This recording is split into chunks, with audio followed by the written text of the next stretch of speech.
I'm a lecturer and I'm also involved in upcycling. We've done some project before. So this is like something which is within like the development stages. It's a project that we've been doing with some other two colleagues who haven't been around, but their parts they're going to take are going to come. So I will just present for this seminar what we've done so far and what we are looking forward to achieve in the end. So our area is upcycling in the community towards an inclusive, sustainable cycle. The point for this project was to look at two areas, which was the industrial design and the fashion design cycle. So the phase one of the project was looking at the fashion design cycle, and then the next one was going to be the furniture design. So in this presentation I'm going to make today, I'm going to be concentrating only on the fashion design cycle because that's where we have done some progress, because it's something which we are working on as a team with other colleagues who are still to come up with some of their contribution.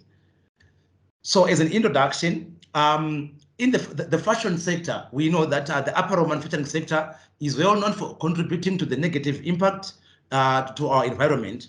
From the textile process, we say we convert the fiber into a yarn, the yarn into a fabric, then from a fabric into a garment. And when we've got the garment at the end, you would find that we say these garments, they end up in landfill. And in all these processes, there is huge amounts of energy used and a lot of chemicals used that pollute the environment.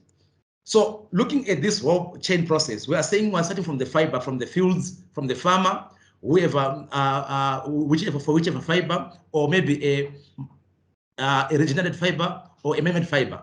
So we are saying they start from the basics up to the end. So at the end, what happens to the garment? What happens to the shirt or the t-shirt that one will be wearing or we have bought? Right. So worldwide, the fashion industry, it's estimated that it contributes about 20 million tons of waste each year. And this, it accounts for the 10% of the greenhouse gas emissions, according to the State of Fashion. This State of Fashion is a research group of two well-known and reputable organizations, which is the McKinsey & Company and the Business of Fashion. So they combined to come up with these numbers. Then from the EU Commission, the European Commission of 2017, it also states that the textile industry alone generates around 16 million tons of textile waste annually. And this, you would find they were looking only at the European perspective and not the whole of this world. So much of this waste, it ends up in what we call the landfills, or is incinerated so that it gets destroyed. Textile and apparel production has shifted to mainly Asia and other developing nations in the past few years. We have seen the growth of Sri Lanka, we have seen the growth of Bangladesh, we have seen the growth of China as the major clothing products producers all over the world. And we have seen the downplay from the Americas, from the Europe and other nations. So being motivated by issues to do with labor costs, manufacturing costs, and how they have managed to improve using technology. But we say accounting for the waste generation has become a problem as the supply chains have become more complex. This is a problem synonymous with all the emerging economies, or some would refer to them as the developing countries. Giving the actual figures to say, as Africa, we are saying we have got very few nations. Recently, we've got Kenya, which is upgraded to a middle level income economy. We are saying most of the countries in Africa, they are still developing or emerging, right? So we are saying for you to get the figures, it's really difficult. And due to the global supply chains, which have happened in the recent years, to get the actual quantities of the waste that each nation is contributing towards the greenhouse emission gas, it's very difficult. And this problem is not only synonymous within the textile industry, it's all over the other production sectors.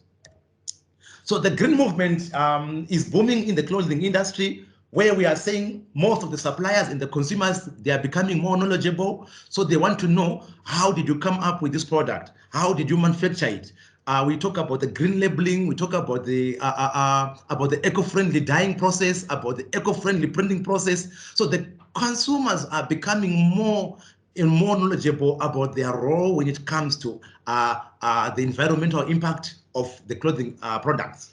So upcycling is part of the sustainable fashion movement that looks for solutions to the social environmental issues within the industry. And the rise of fast fashion in the past few years has led to the overproduction and overconsumption of the cheaply made clothing. This fast fashion concept, it simply hinges on the fact that these manufacturers like the H&M, the Zara's, and the other manufacturers in the world, they are trying to churn out these quick fashion ideas into the market, and they are so cheap. So they sell them at very competitive prices to the consumers. Then they change the trends quickly, and then they have got global value chains where they can easily ship it from the EU to the Asia to Africa to the South Americas so quickly. But that fashion will quickly fade, and it's replaced by something else in the following months. That's a concept of fast fashion. And upcycling, we are saying it's the reverse of fast fashion, because we're saying no, we don't just buy the clothes, then discard them, throw them away. We are saying we need to be sustainable in the way we produce. Other scholars like Wilson in 2016, he defines upcycling as the practice of refashioning something useless into something useful.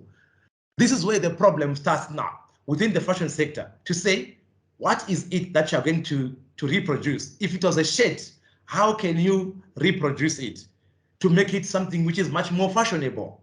And the key factor here from the study, from our perspective, is the value, the issue of value, because we need to differentiate between upcycling and recycling.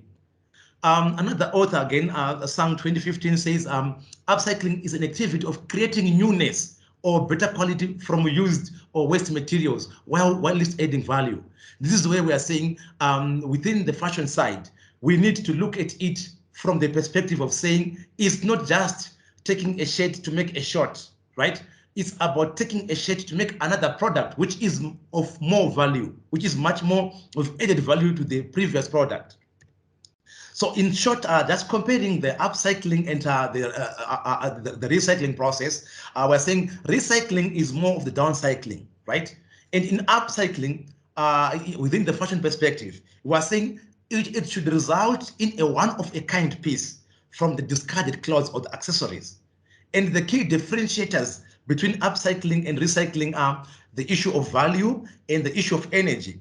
Whenever we are recycling textile waste, we are saying we need to chop it down to make it simpler, and then we maybe have to introduce some chemicals to dissolve it, and then we have to pass it through some machinery to get a new product if it's a textile product. So we are saying recycling requires more energy, right? Maybe if you can go to the benefits of upcycling. Why is upcycling therefore important within the fashion industry? The main drivers of upcycling in the creative sector generally is the environment and the intrinsic joy, according to Wilson. When you talk about the environment, we're saying we need to take care of our environment. We need to be responsible for the future generations. Then the intrinsic joy, if you're a designer, in a fashion designer, right, in this context, we are saying there is that joy that you get from turning a shirt into a usable short, right? That there's that intrinsic joy that that comes with upcycling. We are saying, as a designer, you are showing your creativity. You are showing that exuberance within you, the intrinsic skills within you as a designer. So upcycling can offer an alternative as it turns end-of-life garments into textile products. We are saying the garment had reached its end of life, but we are saying through the process of upcycling, we need to turn it back into a much more usable product, which is much more marketable, of high value, and it also reduces waste. It prevents pollution. I think all these are just the common reasons. Like why would then we say let's go for upcycling? But the point which I'm going to delve on within our project, which we are working on, is the issue of local community support. Because the other part is you're going to see we did try to cover it in 2019, and also as a form of support to local companies. So we'll talk about two types of waste in this study, so that we clearly define why we chose dealing with the local community. We are saying there is what we call the pre-consumer waste in textile and apparel production, and we've got the post-consumer waste. So the pre-consumer waste is mainly the process waste when you are making a jacket, or when you are trying to make the fabric to make the jacket, right? We are saying that's the pre-consumer. We haven't reached the consumer yet. That's the type of waste that we're talking about is the pre-consumer waste, right? Or the incidental waste. So the process waste, which is part of the pre-consumer waste, it can be, it's considered to be unavoidable. You can't avoid some types of waste within the production system. But the incidental waste, it's avoidable. Because incidental waste, we are saying we are trying to make a jacket. Then somebody cuts out a pattern for a skirt, right? It becomes pre-consumer waste, but that was avoidable. But while it's cutting that same skirt, we are saying there are certain areas of the fabric which we cannot utilize in manufacturing the shirt or the skirt. That's what we call unavoidable process waste, right? So in emerging economies, you would find that the pre-consumer waste is easier to study. Why? Because we're saying you can study it from the point of creation, from the manufacturer's point of view.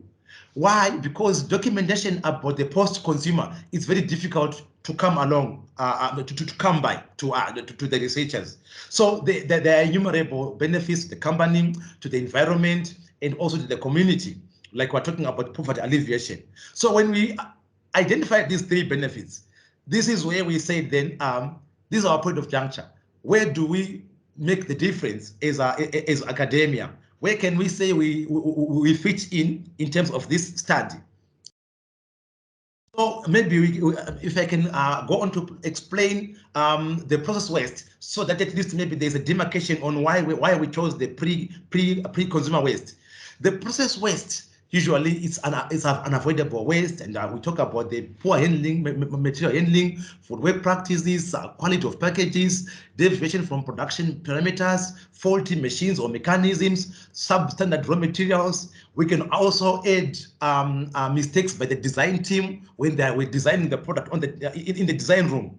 So we are saying all this, if we identify this, it has got an ultimate goal of saying, looking at the project, it can be very big, which can be broken into smaller and easier manageable parts. We can say this is the starting point. These are emerging economy companies, but they are producing what we call the process waste. So from the design aspect, we're saying we can identify something to make them much more competitive with those in the developed economies, because they've got these types of waste, which we can now pick to say that they're giving us this waste ultimately.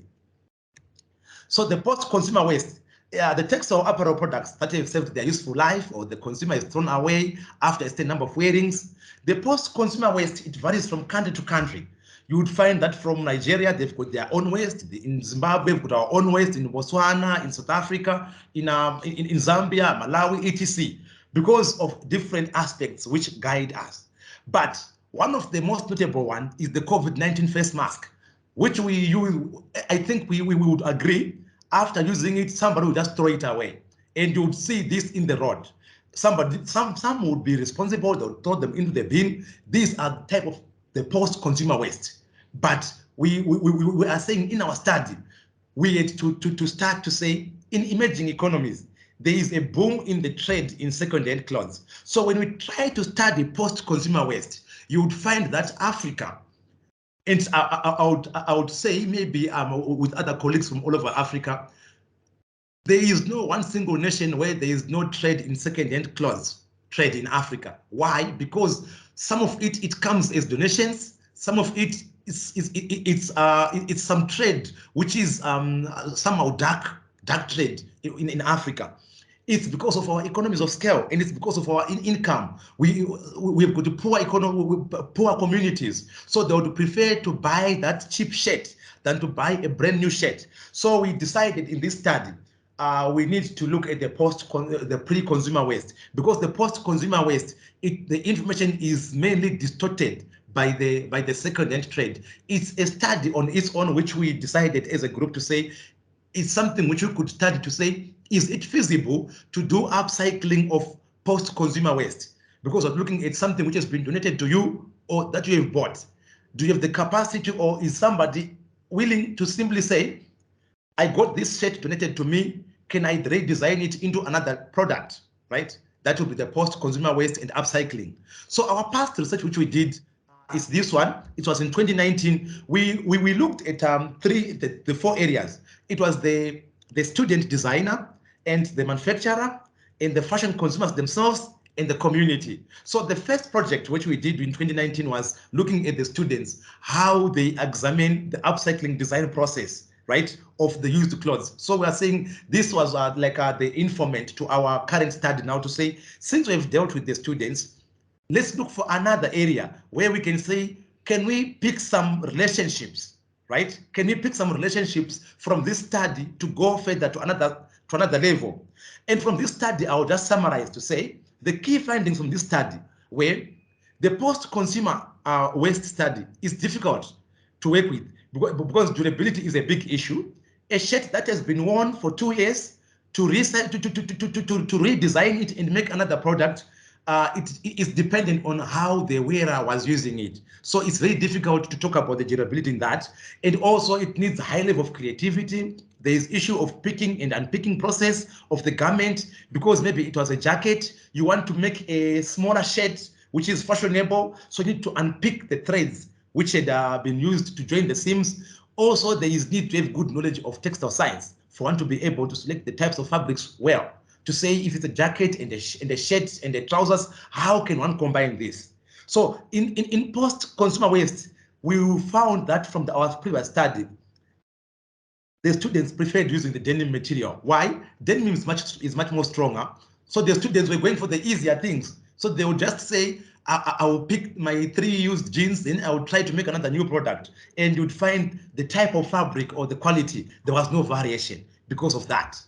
Then we came out with a model like that from that study. Then we in this study now we are saying, now let's look at the secular issue. How can we talk about the secular fashion and upcycling within the context of fashion or apparel design, right? So we're saying secular fashion is designed and manufactured based on the model of sustainable production and consumption. We are saying we need to take care of the environment. We make the products that are designed to last, and we need to also inform whoever is going to wear the particular product, and also the ability or the capability to repair it, and also redesign it again into another new product.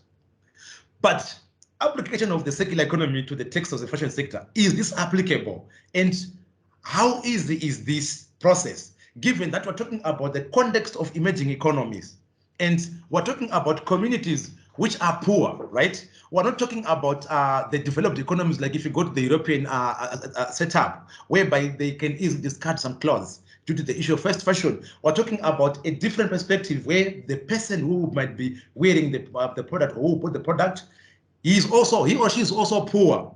So are they able to accept the concept of upcycling?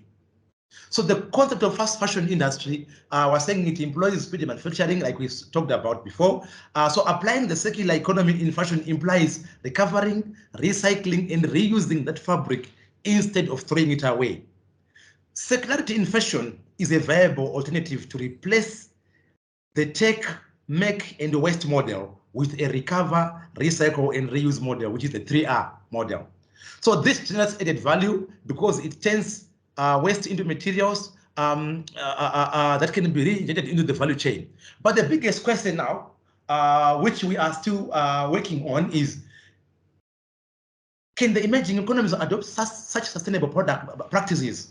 We're talking about the designers themselves, the manufacturers, the consumers, and the community at large. Can they adopt such sustainable practices given the environments in which they are operating in? So this now pushed our study to say, let's look at the community engagement, because if we start with the community, that's where we also have got the consumers of these fashion products. So the reasons for community engagement were the project, we can target women who are based in the rural areas, because there is a general misconception when you talk about about upcycling with those who are well up, who are in the town areas, like in the cities or in the growth points or in the small towns. They'll be saying, why would I go for this shirt, turning it into a short or turning it into another design, while I can easily go in the shop and buy another one for a certain fee? or certain amount which is affordable to them.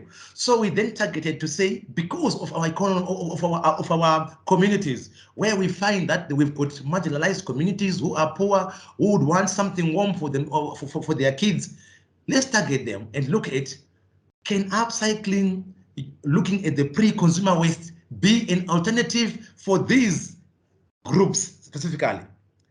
Looking at poverty alleviation through sales generated, empowering the community, and also looking at the sustainability effort of the manufacturer and their contribution towards a green economy. Like I said, this is still an ongoing project. So what we have said, we have done so far is, we have had 3 manufacturers of textile products or clothing products who have been supporting us. They have given us or donated to us the pre-consumer waste. This is the waste which comes from their production systems.